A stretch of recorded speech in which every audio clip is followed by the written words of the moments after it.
So yun guys, ididikit na natin to siya dito. Ito naman yung structure nya. Yung structure nya guys ay yung gamit natin ay para 1.5 mm yung kapal, para medyo light yung yung bigat. Tapos ito naman guys, yung body nya ay gumamit na lang ako ng Sintra board or vinyl, pwede din. So mas maganda din yung Sintra board para sa mga beginner. So ito naman, makikita nyo, fully siya, hindi siya wood, kasi kapag wood yung gagamitin ko guys, matatagalan to. So bale tatlo kasi sila, so rush yung pinagawa sa atin. So ito yung magandang kapag rush, ito yung gagamitin mo.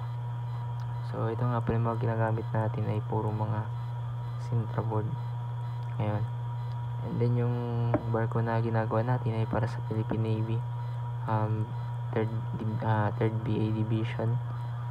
So shoutout sa inyo mga boss sa Philippine Navy.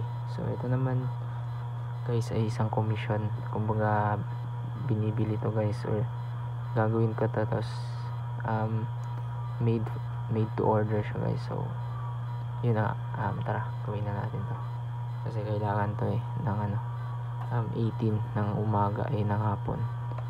So kaya tatapusin na natin to ngayon hanggang bukas. So let's go.